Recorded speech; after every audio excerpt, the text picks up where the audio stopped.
Bonjour les amis. Bon, aujourd'hui, on fait un petit essai. On fait un... Pardon, une bafouille encore, ça y est déjà. On fait un petit tour aux ruches pour voir un petit peu comment ça se passe. Et je vais vous montrer un petit peu là ce qui se passe là tout de suite.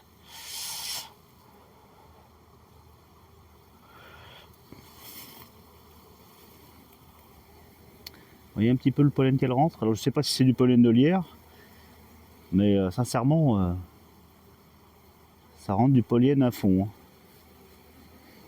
Alors certes, les entrées sont réduites, un peu trop réduites, mais comme quelqu'un me l'a fait remarquer sur une précédente vidéo. Mais bon, on a beaucoup de frelons nous ici. Là on les voit pas et bizarrement le soleil s'est caché, tout petit peu caché, et là je vois plus de frelons. Mais tout à l'heure on avait du frelon européen, du frelon asiatique qui faisait de la prédation sur les ruches. Et si on attend 2-3 instants on va dire plutôt, je vais pas vous tenir 2-3 minutes, mais je pense qu'on va en voir à nouveau. En tout cas, ça rentre du pollen à fond. Donc on verra bien ce que ça donne. J'ai sous-pesé les ruches, elles sont pleines. Mis à part la petite dernière là, qui est un peu moins lourde. Ouais, regardez, encore un mâle. Un faux bourdon encore qui est ici. C'est fou quand même. Hein. Encore un faux bourdon, je sais pas si vous le voyez bien. Un faux bourdon qui tente de rentrer dans la ruche. Alors dans sa ruche ou dans une autre ruche, on ne sait pas. Hein. Les ouvriers en tout cas n'ont pas trop envie, on dirait, de le laisser rentrer. Là c'est vraiment la cohue. Hein. C'est vrai que...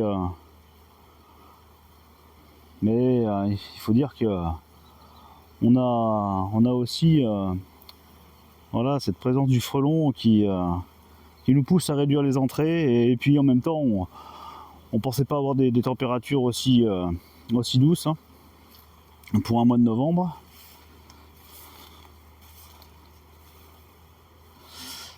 Voilà, il y a le piège qui est ici et puis un frelon européen qui tourne autour, en espérant qu'il ne rentre pas trop dedans.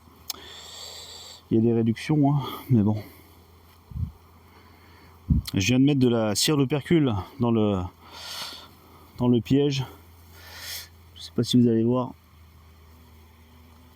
Cire d'opercule dans le piège pour attirer davantage de frelons, parce que le sirop, hein, le fameux sirop, ne fonctionne pas des masses là. Donc ils sont vraiment attirés par l'odeur des ruches, et donc j'essaye du coup cette solution. Et sur un autre de mes ruchers, ça a fonctionné assez bien. Hein. Il y a plusieurs frelons qui se sont fait piéger. Hein. Les abeilles ressortent bien, et le frelon, lui, non. Bon, mais voilà, et là. La suite tout à l'heure, parce que nous allons, je réalise aujourd'hui, hier et aujourd'hui, des comptages varrois. Donc je suis en train de graisser les planchers. Voilà. À plus les amis.